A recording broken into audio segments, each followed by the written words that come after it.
अस्सलाम वालेकुम। अभी मेरे साथ बैठी हैं फरजाना, गुजरात से हैं।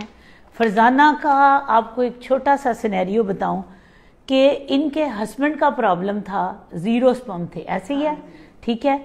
और आपकी शादी को कितना अरसा गुजर गया था? 14 साल गुजर गए। और पता भी था काफ़ी अरसे से, 12 साल से इनको पता था कि मेरे हस्बैंड के स्पर्म ज़ीरो हैं।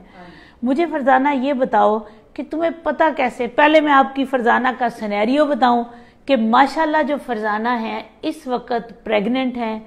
आज मैंने इनका अल्ट्रासाउंड किया है, इनके फीटल पोल भी हैं और इनको मैंने वो बच्चा अल्ट्रासाउंड पे भी दिखाया है। इस वक्त वो खुशी से फूले नहीं समा रही क्योंकि उनको यकीन ही नहीं आ रहा कि मैं प्रेग्नेंट हो सकती हूँ। ऐसे ही है फरजाना, ठीक है।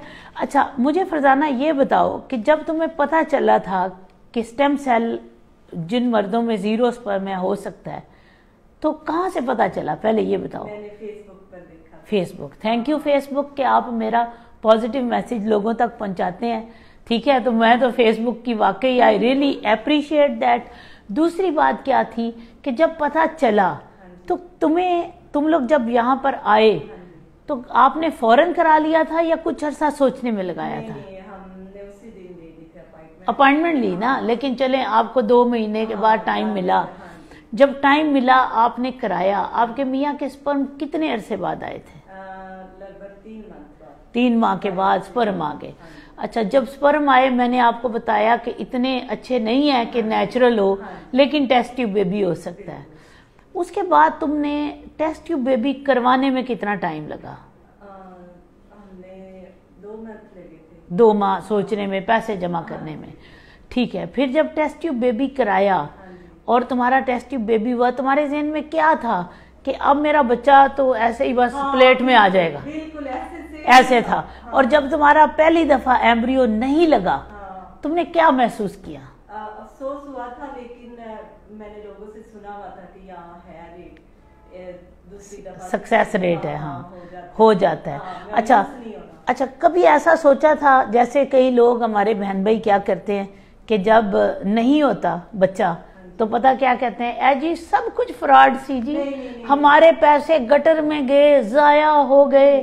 ये बात आपको पहले जब भी या जो भी मिलते हैं सिर्फ पेशेंट रखना है कि हमने करवाना है, हाँ, सब्र हो आप में और डॉक्टर पर यकीन होना चाहिए, बाकी अल्लाह सब बेहतर, अल्लाह पाक करम करे। लेकिन तुम्हारे ज़हन में ये बात नहीं आई थी पहली तो। जब मैंने दूसरी दफा फिर तुम्हें 2 महीने चक्कर लगवाए, 2 महीने दोबारा रखा, दोबारा ना हुआ, क्या महसूस किया था?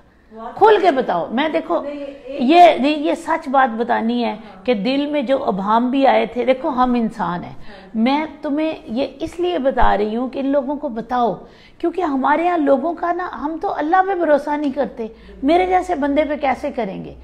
तुम्हें ये बात पता थी ना, मैंने बारहा कहा कि एम्ब्रियो लग भी सकता है, नहीं लग सकता। हाँ, दूसरी दफा जब हुआ तो मियाँ ने, या जब दूसरी दफा भी नहीं हुआ था एम्ब्रियो, तो मियाँ ने और घर वालों ने कोई टफ टाइम दिया? नहीं दिया, उन्होंने कहा बस इलाज करवाना है।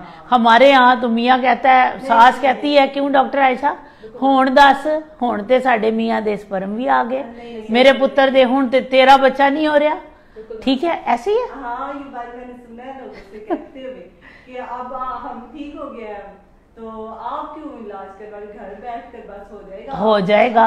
तो मर्द बड़ा टफ टाइम देते हैं। ये तो तुम्हारे मियाँ को सलाम है भाई, जिसने तुम्हें टफ टाइम नहीं दिया। डॉक्टर आयशा, कितनी औरतें रोती हैं जब नहीं हो रहा होता, तो सास कहती है अब तो मेरे बेटे के आगे स्पर्म, पहले तो तू लाया सी ड्रामा, हाँ, तो तुम्हारे ड्रामे से अब तो तुम्हारा बच्चा। कितनी दफा मैं बताती हूँ तुम्हें, मैंने ये बात दूसरी दफा जब तुम रो रही थी, तुम्हें मैंने क्या समझाया था? क्या मैंने ये बात बताई थी ना कि देखो मेल के ज़ीरो स्पर्म एक अरसे तक तुम्हारे अंदर जाते रहे, बॉडी हार्ड है, बॉडी को रिस्पॉन्स नहीं मिला, तुम समझो कि अब शादी हुई है, 2 माह हुए हैं, ऐसे ही था। एंड यू वर वीपिंग, आपको मैंने बुलाया, आपने आपके हस्बैंड को बुलाया, ये बताया। अच्छा चलो, अल्लाह का शुक्र है, आज तीसरी दफा तुम्हारा हमल अल्लाह के करम से हो गया। How you feel? बता नहीं सकती लफ्जों में ना, ये बात सुनने के लिए मुझे 14 साल लगे हैं।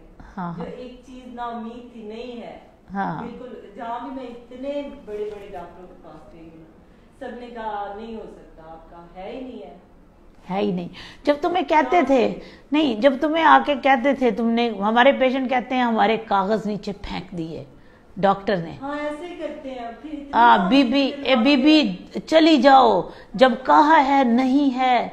भाई आपको खुदा के लिए 2015 से स्टेम सेल का ट्रीटमेंट आ रहा है, लोग कामयाब भी होते हैं, नाकाम भी हो जाते हैं। आप देखते हो कईयों के नहीं भी होते, कईयों के स्पर्म ही नहीं आए। नहीं देखो, जब इंसान कामयाब होता है उसको सारे कामयाब वाले लोग नजर आ रहे होते हैं। इसने कहा ना सारे कामयाब, क्योंकि ये नहीं तुम कामयाब हुई, तुम्हें सारे कामयाब नजर आ रहे हैं। जो नाकाम हो जाएगा, क्यों डॉक्टर आयशा, उसको सारे नाकाम नजर आ रहे होते हैं, उसको ऐसे ही होता है। ये दिस इज फैक्ट। अभी देखें, मैं उसको कह रही हूं, मैं डॉक्टर होके कि लोग नाकाम होते हैं, कहती नहीं सारे कामयाब होते हैं। देखो ये इसलिए वो खुशी के आलम में है। इसी तरह जो मायूसी के आलम में है उसको बताया कि भाई ये ऐसे है। अगर देखें ये बायोलॉजिकल पेरेंटिंग है, इसमें टाइम लगता है।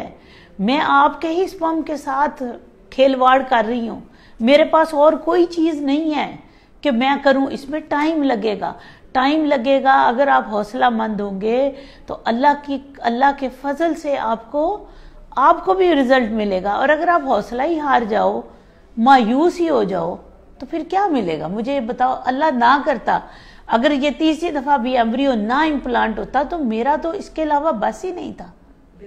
I tried my best. ठीक है, मेरा जो आप लोगों को मैसेज है ना, वो सिर्फ यही है कि प्लीज खुदा के लिए, जब आप कामयाब हो जाते हैं तो माई बाप हमें ना बना दें, नौज बिल्ला हमें और बड़े लेवल पे ना पहुंचा दें, ये भी गलत है। और जब हम नाकाम होते हैं तो हमें जमीन पे मत पटके। हम अल्लाह के बंदे हैं, हमारा काम है अल्लाह के दिए हुए इल्म से आपकी मदद करना, ठीक है। और हम इंसान हैं और इंसान ही रहेंगे। इस रुतबे से हमें ना ऊपर लेकर जाएं ना नीचे गिराएं, ठीक है। दुआओं में याद रखिएगा। फी अमान अल्लाह।